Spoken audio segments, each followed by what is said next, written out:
This is the Heavyist podcast. Let's go!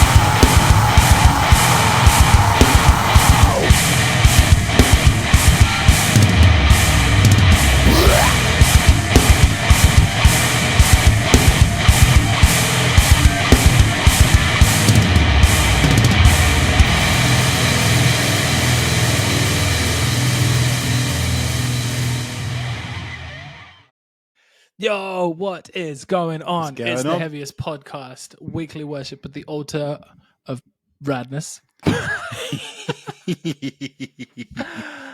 Well done.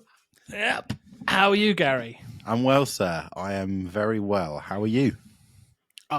Fantastic, mate. Fantastic. Can't complain at all. Paternity is sort of looming.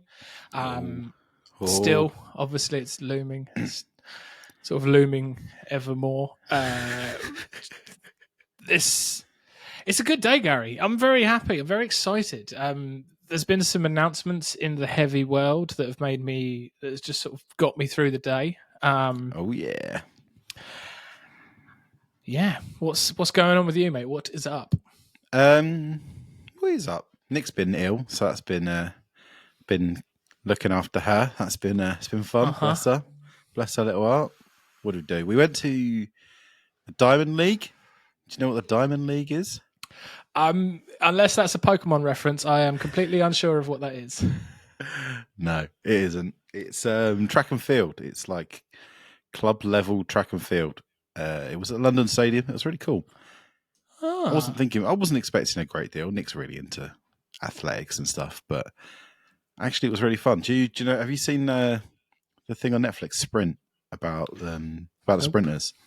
It's one of them like Netflix sport documentaries. Yeah, shockingly, it's about sprinters. So it's about the fishing. Yes.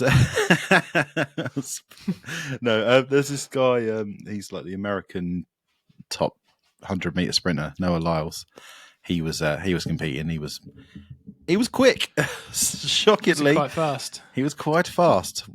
What sort of speeds do these humans hit, Gary? He, I think, did 100 meters in 9.75 seconds. Jesus. That's quick, yeah. I know you don't really have a lot of context. I'll give you context. The world record, I think, is Usain Bolt, 9.6 seconds. Oh, and he did it in what? 9.75. Bloody hell, that's ridiculous.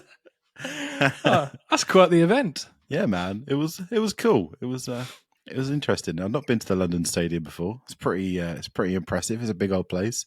And do you know Ewan Thomas is? He's like a former England track and field guy. I think he did long distance. I don't know. But he was like hosting it, and he had these absolutely hilarious trousers on. They were like really big. Like you could have got his entire self in each leg.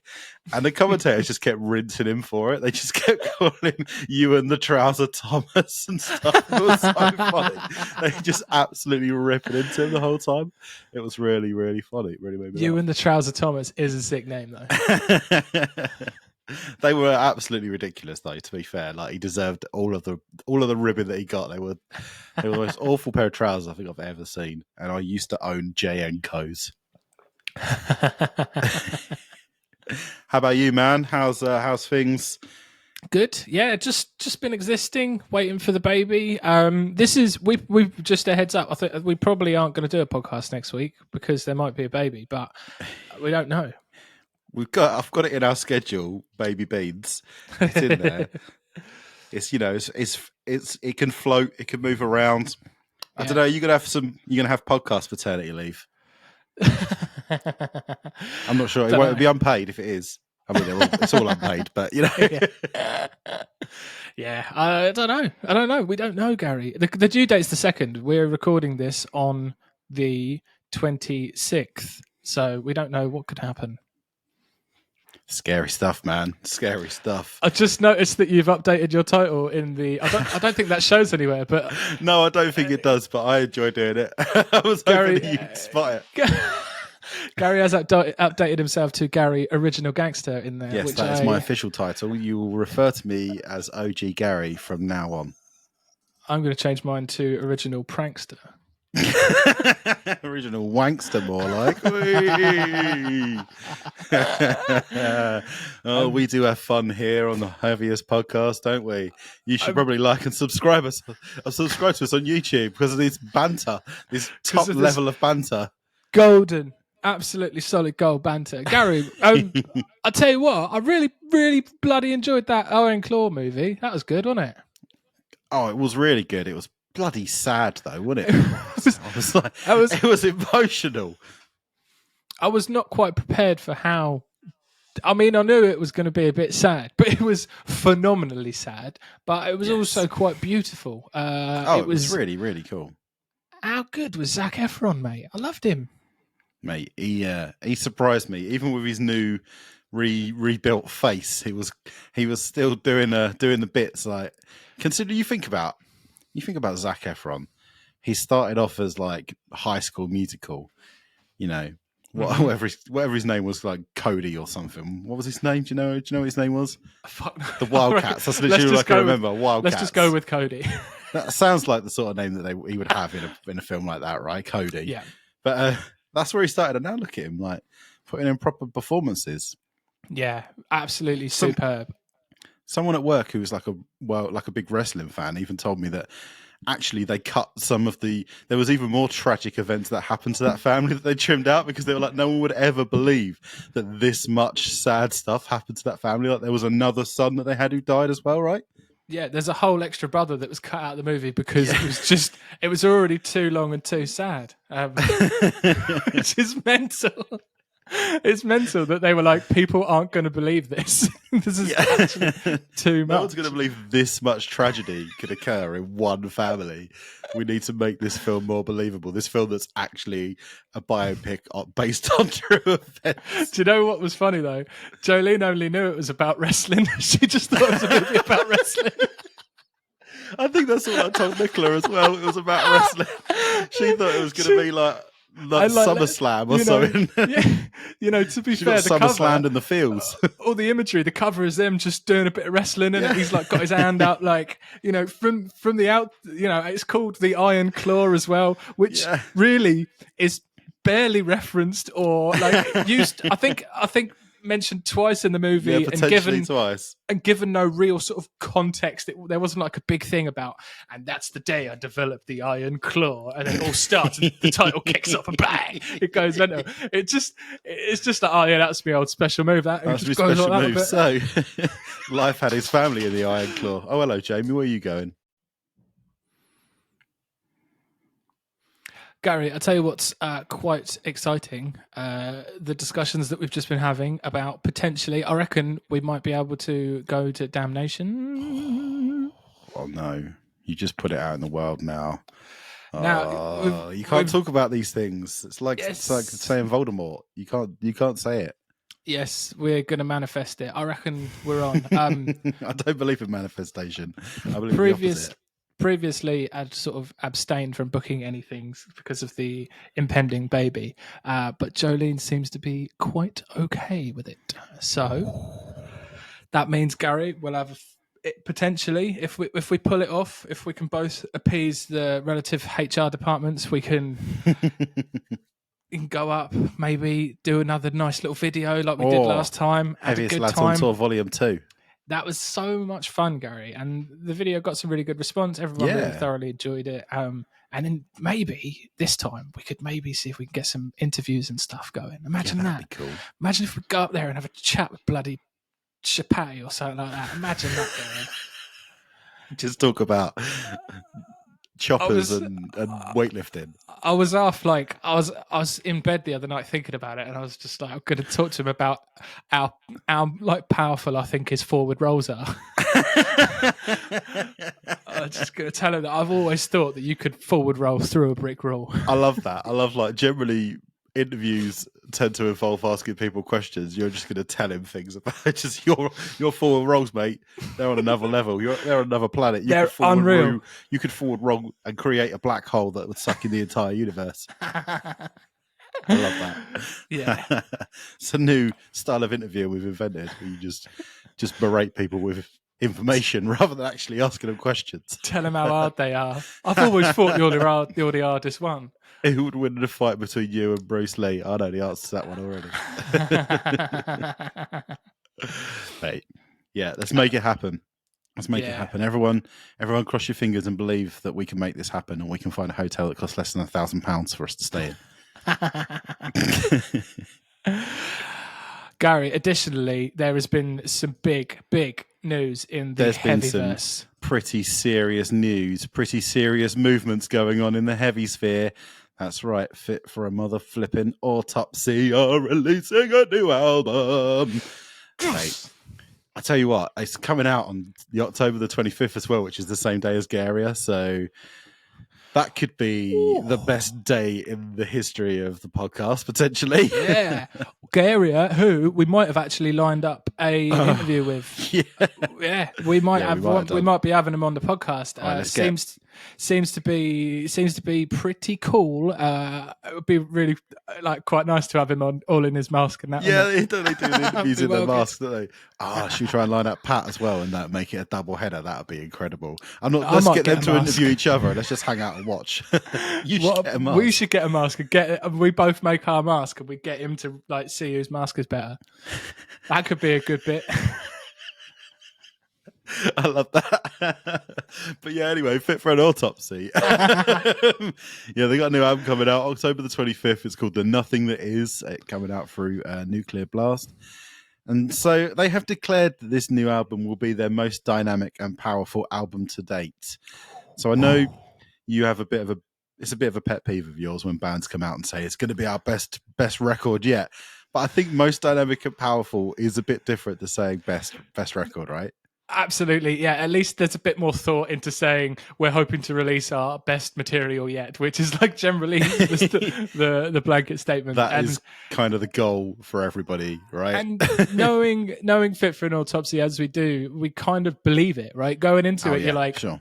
We've seen the trajectory. We've now heard the single.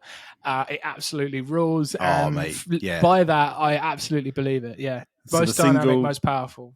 The single's called Hostage. It is, it's absolutely fun. I mean, yeah, like you say, based on the single that we have as evidence, there's like a whole the melodic levels of they're just going up. Like they go up record upon record, but I think they've made probably 3 steps on this one from the last one. What do you reckon? Like that chorus is amazing. It's so lovely. It's huge. It's big, Gary. It's very sexy, and it's true. Sexy as hell. It's it's proper cleans, isn't it? This is they've made the step. Like full I said, blown. They've been on a melodic ascension for a while. They've been sort of shedding this sort of deathcore tag and really transcending into something sort of evolved from all of that, and we're seeing it now. We're seeing this sort of chorus focus. The song structures. It's basically the heaviest pop song you've ever heard, basically, isn't it? It's pretty much. It's absolutely sick, though. It's still completely Fit for an Autopsy. I especially enjoyed the monstrous highs that were in there. Joe absolutely screeching the house down. He's sounding fantastic. There's a lot of stuff going on in this song. Obviously, the Gojira influence does continue to increase on the band, and that's they're a good blueprint to kind of look to.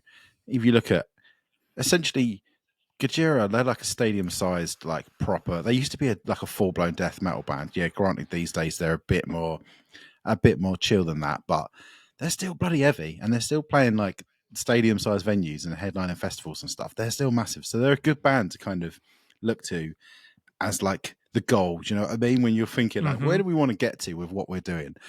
Because they haven't really compromised. They might have kind of gone a bit more into more progressive territories, but they haven't really compromised on the heaviness, and neither have Fit for an Autopsy. But I just think there's a real skill of making your music sound more commercial without doing it in a cynical way, and it's a thing that a lot of bands get wrong all the time, and I don't believe that this band could ever get it wrong. They're just incredible, and I was hoping, maybe I was being greedy. I think I might be being greedy, but I was hoping for a big monstrous breakdown at the end of the song, which didn't quite emerge.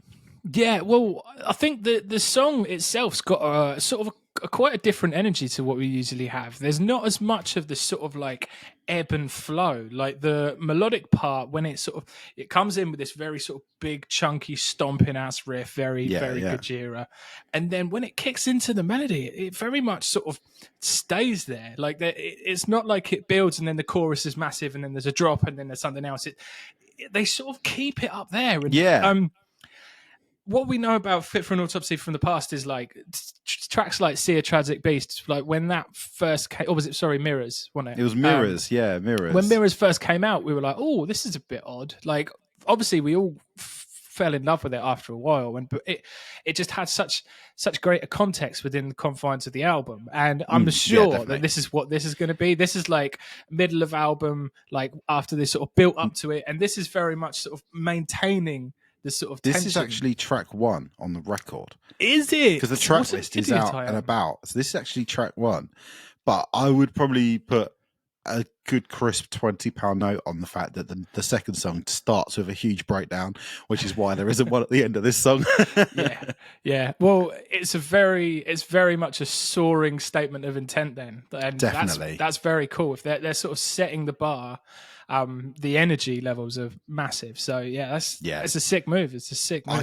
I cannot wait. And I also did a little cheeky pre-order. I bought they've got like a little collection of shirts in the pre-order that are different colors. They're not black. I bought a t-shirt which is wine colored, which is like it's like a light mauve. It looks lovely, and very nice. They had some like pale yellow and some green. They had some really nice coloured shirts. So I was like, well, you know what? I get such a hard time for only ever buying black t-shirts. So I'm going to buy something different, and I'm going to spill ketchup on it within 30 seconds of putting it on, almost guaranteed. But I treated myself. I bought myself a little pre-order in a nice light purple. So nice. I'll sport that on the show, and I'll be like, because I'm wearing my nice new Celestial Sanctuary shirt I got myself on today. Big ups. Back print on the go. I can't turn around all the way because I'm not an owl. I need to keep my face forward. But regretfully, I'm not an owl. Unfortunately, nature has not endowed me with the skills of an owl to turn myself 180 degrees. There's also something else in the news that you were very excited about, and after listening to this new single, I am also very excited about. That is a band that go by the name of Glacial Tomb. They are releasing a new record on the 20th of September, nearly my birthday. It's called Lightless Expanse, coming out through Prosthetic Records. So you were saying, because I was like, I've never heard of this band, and you were like, Gary, you have heard of this band, because we talked about them on the podcast like 4 years ago, and I was like, oh god, yeah, but we talked about a lot of stuff on the podcast 4 years ago, son. I don't remember that.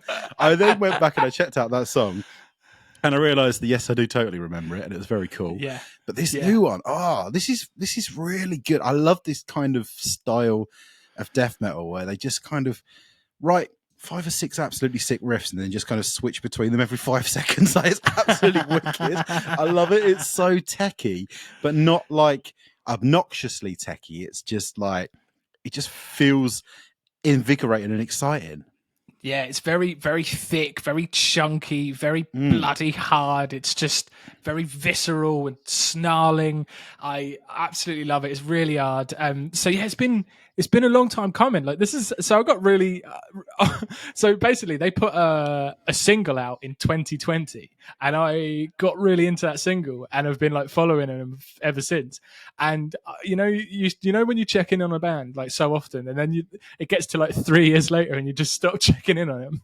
Well, then it got to 4 years later, and because I'd stopped checking on them, I was just surprised by seeing that they've got picked up by Prosthetic, which is absolutely sick, really cool. Like the new album, like the artwork is really fucking cool. I mean, death metal isn't a space that's lacking in incredibly cool artwork, but I think this artwork, it is absolutely sick. It's very, very cool. It's this sort of like celestial sort of death deity on some sort of mental throne. It's pretty great, to be honest. Yeah, I'm well in. It's nice to see that they they were still chugging along and putting things together, and I'm really excited. Like there's sort of a dissonant edge to it. It's there's a really sort of pinchy, wonky outro, which is really Yeah. nice.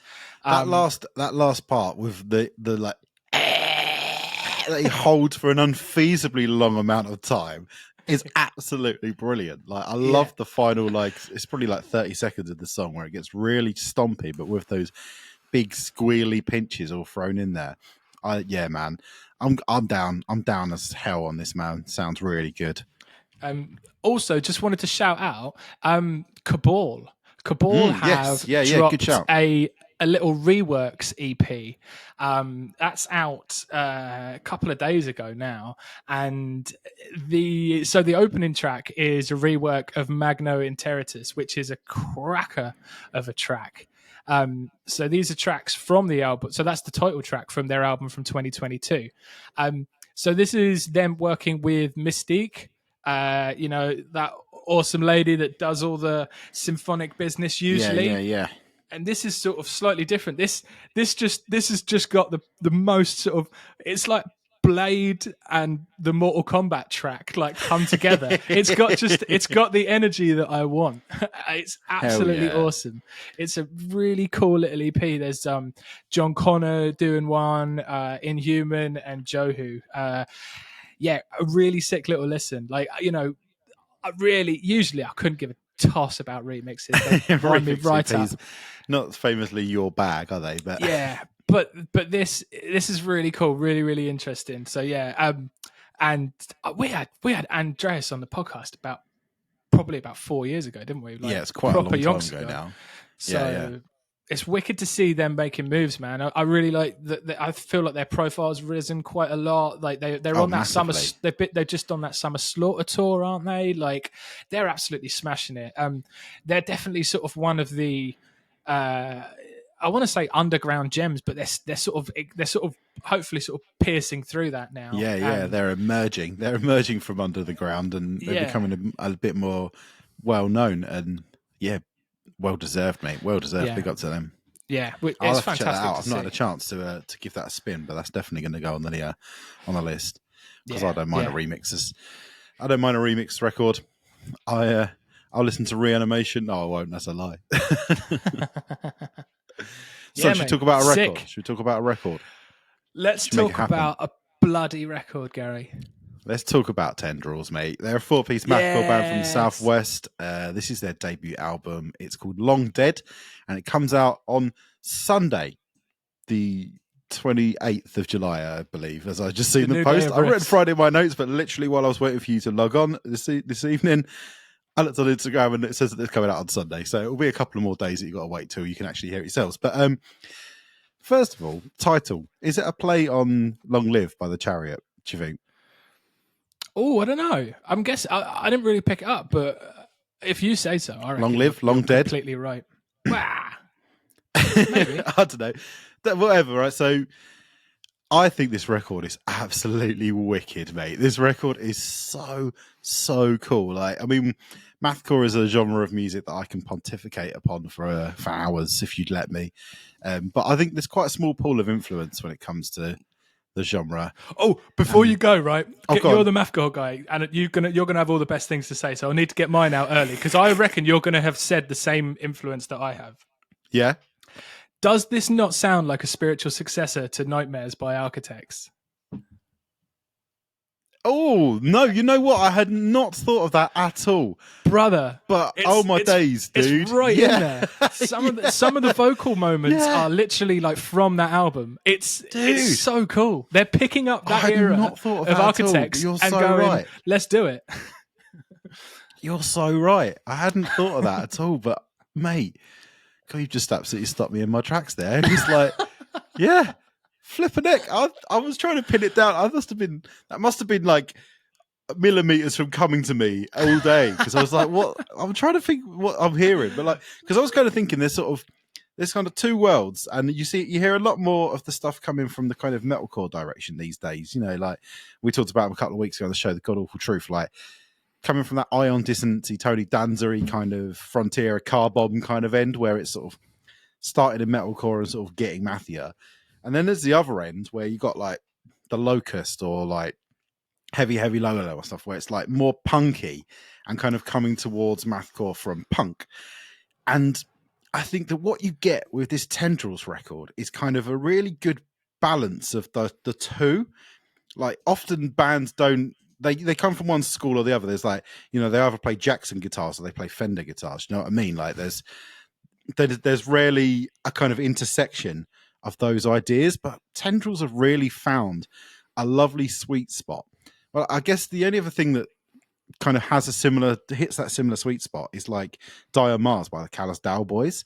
And I think like there's quite a lot of that going on in this Tendrils record. If you kind of subtract most of the like melodic, the singing vocals and just sort of focused on, you know, the hell chords, the switch ups, the sort of starty stoppy styles of riffs, like there's a lot of that going on here, but it's done so well. Like, I mean, I feel like I get worried. There's too many bands in the world who think like all I've got to do is like roll the dice and go, right, then we go da da da da, and then the dice says 2 da da. Okay, da da da da da da. That's not a riff, man. That's not a riff. Like the Dillinger Escape Plan could pull it off, but you can't. All right, so stop doing it. What you get from Tendrils is absolutely badass riffs, and it's mathy and it's crazy, but it always holds a really solid, like straightforward groove at the same time, which is important to go far and to be memorable and stand out in this quite insular community of mathcore. You've got to do something special, and I really believe that Tendrils have, man. Yeah, man. It's a fucking party, mate. Like I get like really old Every Time I Die. I get really old rocky, Johnny Truant really in it. I get like I just absolutely love it. It's a party ear for ear, and I'm just like grinning ear to ear, mate. Like there's Perpetual Day. That track absolutely rules when it sort of leans into more of like a hardcore influence. That has that really sort of like ominous chugging. That's absolutely sick. Bear Gallows on that one, right? Proper Orchestra of Wolvesy Gallows vibes on that track. Like there's a lot of rock and roll energy all over this record. Like I wrote down the word raucous, and I only found out, this has got nothing to do with the album, but I just want to share this with you. I only found out today that you don't spell raucous Rawkus. I honestly believe that was how you spell that word. It's Raucous. That's how you spell raucous. Fuck off. I've never written it down like that in my life. I've written that word down so many times in podcast notes, and I only discovered today that I've been spelling it wrong that whole time. I can believe that just completely blew my mind.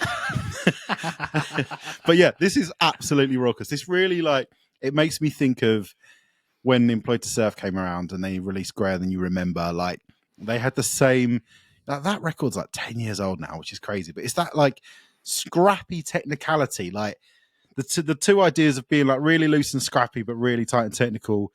Those two ideas can't really go together until you find a band like this who find a way to make that happen, and you hear something that you didn't think was even possible. Like it's really, really, really cool, this record. I love it.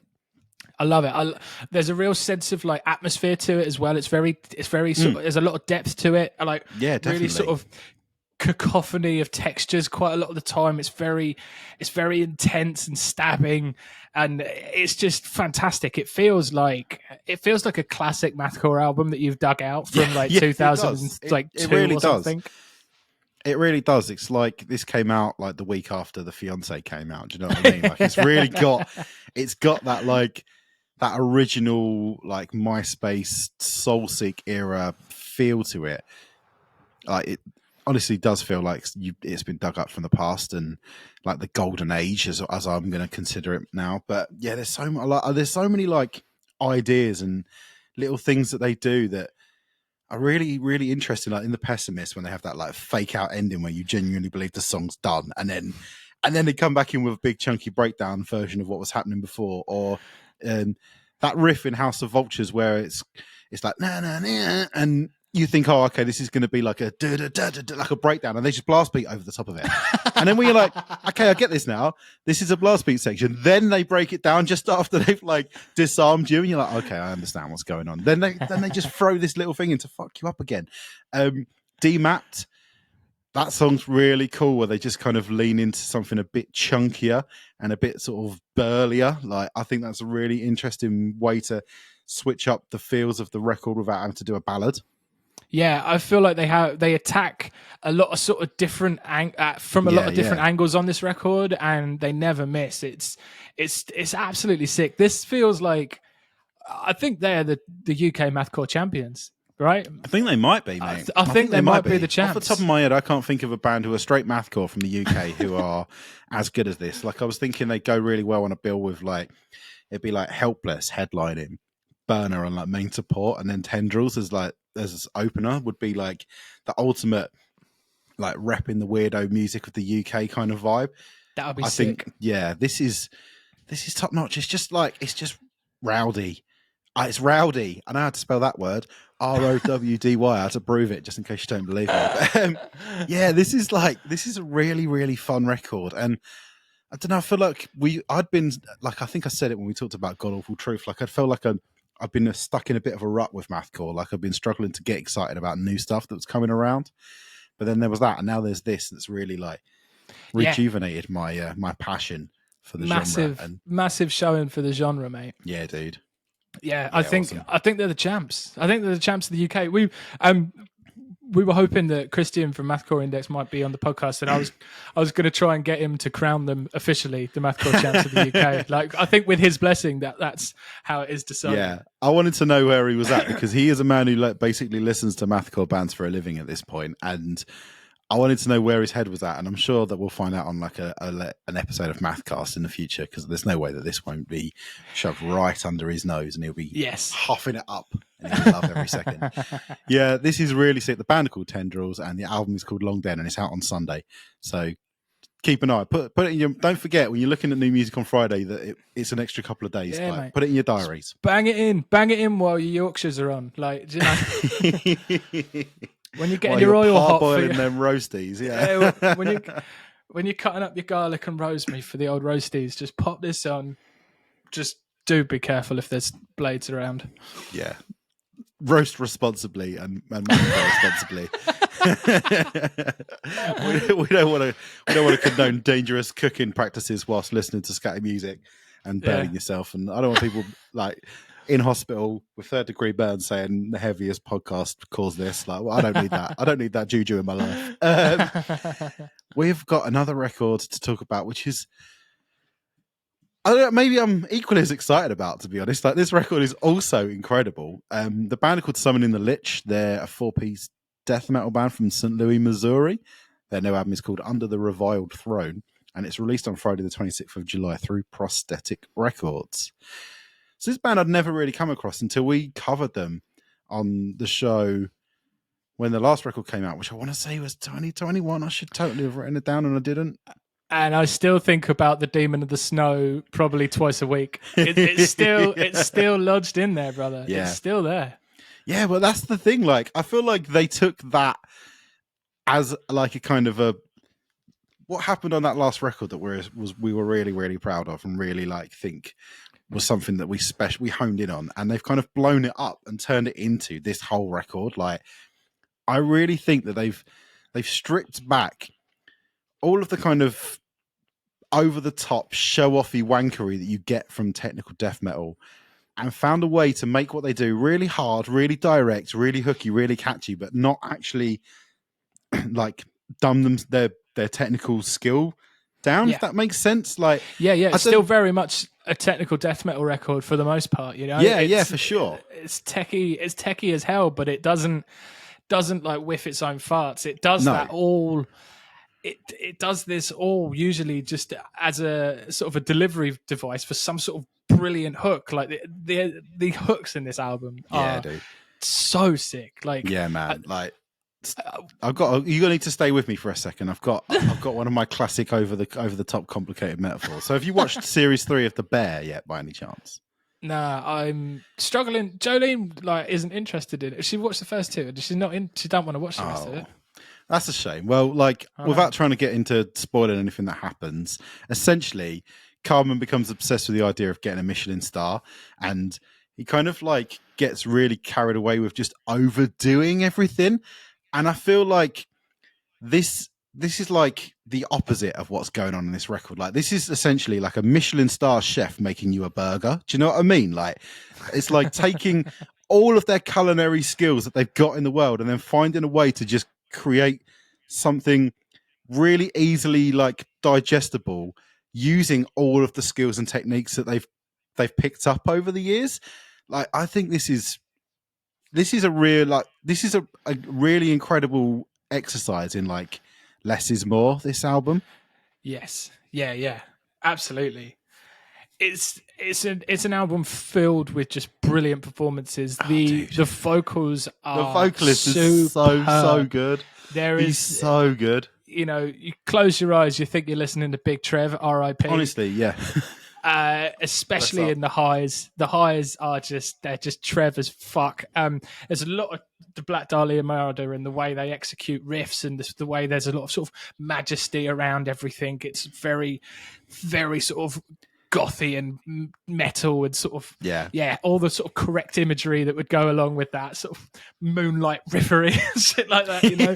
Like, it's all, there's this fantasy element, and that obviously like that plays into their narrative all about the Lich and this is his journey, and it so perfectly feels like that. Like they really do like execute the brief magically, and I just love it. There's so many like the opening riff in Forest Feast is so cool. It's so sort of long and winding, and then there's moments throughout it like where they go into like the fast flow, and it's fucking awesome. They nail it. It's quite good. Fleeting.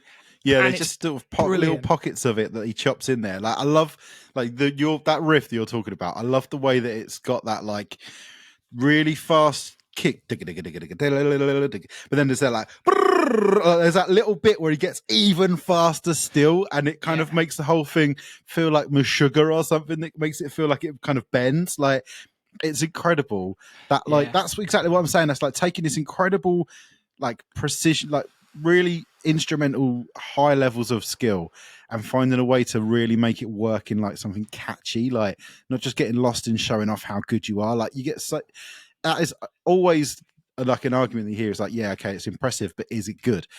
This is both, like, and stuff like that, and all these little, you know, the little like Reviled Crystal Wielders, where there's those little bass runs in there, the little like the bass zone and the bass sound and the bass playing on this album is phenomenal all the way through.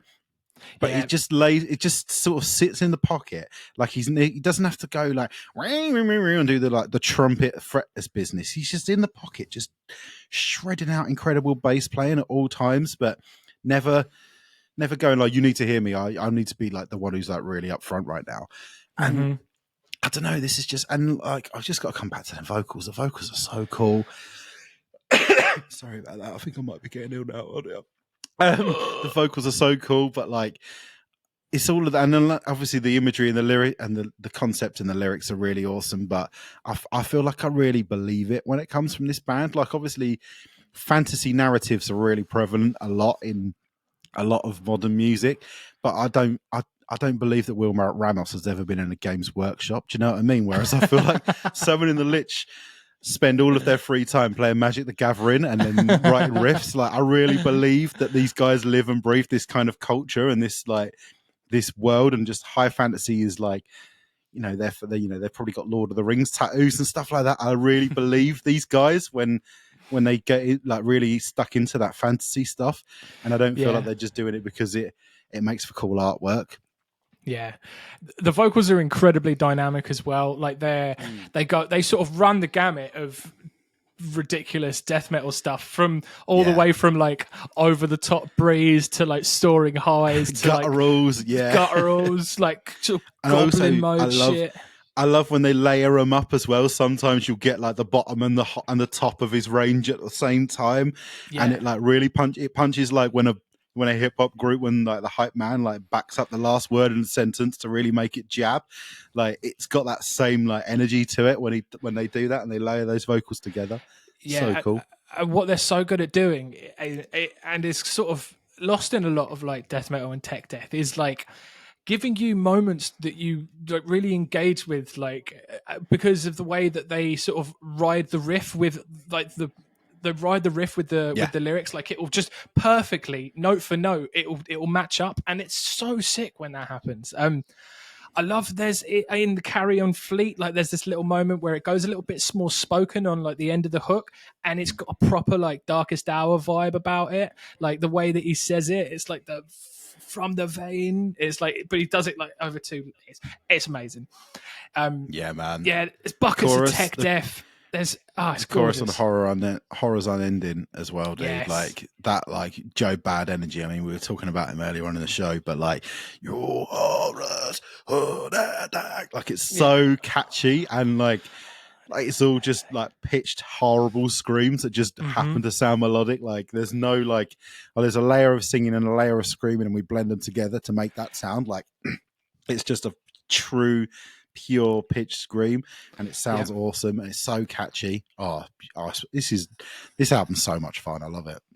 And like as it should, this record, like with its sort of fantasy element, like there's symphonic elements throughout the record, like in Reviled Crystal Wielders, like there's like the bell and stuff, and it's all there, but it's not like overbearing. It doesn't sort of steal the moment away from the sick fucking riffs. Like it's very much like something that adds to the music rather than sort of takes you down a symphonic sort of corridor for 10 minutes. Like it's absolutely sick. There's just buckets of great things to love about this record. There's just riffs, vocal hooks, like brilliant performances all over the shop. Like it's a really, really brilliant record.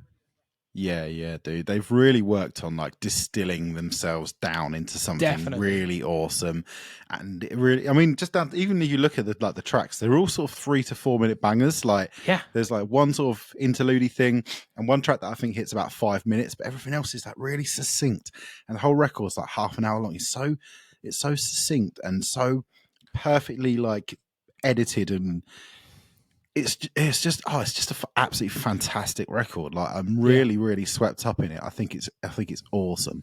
I've had such a good time, like sort of just prepping for today, listening to it like multiple times in a day. Like I'm loving it. Yeah, same. And that's the thing, because it's like a little fleeting half hour, but it's got such a grand scale to it. It doesn't feel like that. It feels like you are locked in this brilliant fantasy realm for much longer than that. But it's just a testament to just their composition and their restraint. It's fucking superb, mate. Absolutely, man. Yeah, this is an incredible record. It's by Summoning the Lich, and it's called Under the Reviled Throne.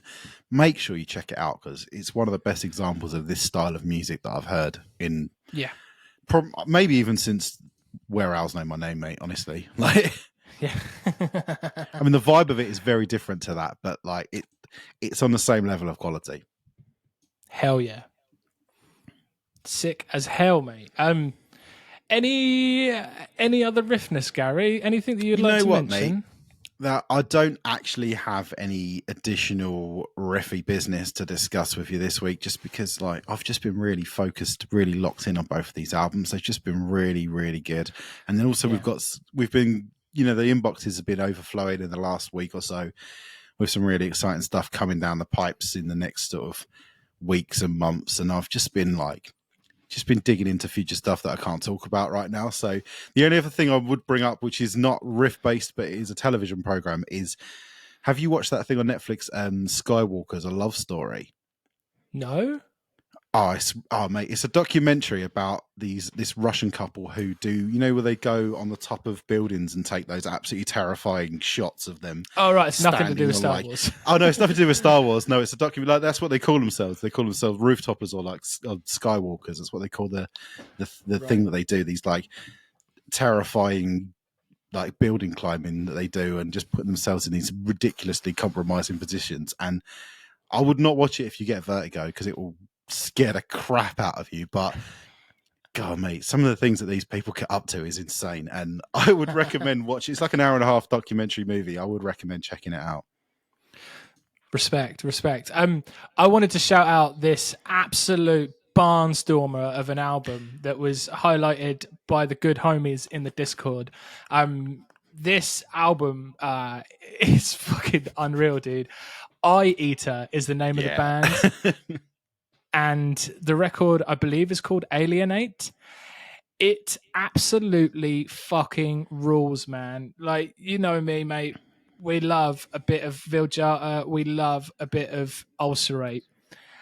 Like, clanging those two ideas together, two brilliantly atmospheric, technical, dissonant ideas just coming together on this record. It's so much fun, mate. I know for a genuine fact that you're going to absolutely fucking love it when you get your proper ear rolls around it, mate. It's absolutely superb. I think it's actually not supposed to be out yet. I think it's supposed to be out on August the 1st. I saw that on Bandcamp, yeah. But it's on Bandcamp. You can listen to it now. It's 8 tracks, and they deliver just gorgeous atmospheric death with this real sort of genty backbone. It is fantastic. The tracks are actually refreshingly sort of unbloated. They're they're quite succinct. You've got a 6 and a 5 here or there, but then there's a few that are just sort of like knocking around the 3 and 4 minutes track. Like, there's not, they're not sort of, it's not this really sort of like grand undertaking that you've got to sort of lock into for an hour. Like, as much as I adore the Ulcerate record and everything it does to my body and mind, this is a really refreshing take on it, and absolutely love it. I believe they're also from New Zealand. But other than that, I can't really find much about this band. I don't know what they're up to. Like, there's not many other links and stuff. I don't think they're on Instagram. I need to do a bit of delving. I'm sure potentially some of our New Zealand homies might be able to sort of let us know where these have come from and what they're 100% about. guarantee that they'll know. 100% guarantee that they will know who it's by. Otis, hit us up. I'm sure you'll know. Well, Otis was one of the guys that sent us as well. So, oh, was it? Okay. Yeah. Big up. Yeah, I checked this out today. I was like really, really swamped with work, so I couldn't absorb it quite as much as I wanted to. But what I was kind of catching as I was working, I really, really enjoyed. Like that like techie gentiness really took me by surprise. I was not expecting that to come through, and yeah, I loved it. Yeah, this is a really interesting piece of work. I think it's like a one-man project from what I could gather from like the comments on Bandcamp. I think it's like one person who's put it all together. Yeah, that would make sense because it's fucking gorgeous. It's got all the trappings of a mad solo composer. a genius savant just sitting there, just locked away, just noodling and just coming up with amazing drum patterns. Yeah, definitely does. You're right. Yeah, mate. So go and listen to the Eye Eater album. The other things that we're going to talk about are out today as well. This will be coming out on Friday, so all the other records, they're all out there and about. Go listen to that bloody fantastic Fit for an Autopsy single. You probably already have, let's be honest. I'm sure you. But yeah, Tendrils and Summoning the Lich really, really, really deserve a time, a moment of your time on the fabulous new Music Friday that we're about to embark on. Absolutely. We probably won't see you next week, but we'll figure it out, and we'll let you know what's going on, guys. But thanks for joining us, and we'll see you soon. Cheers, love you, bye.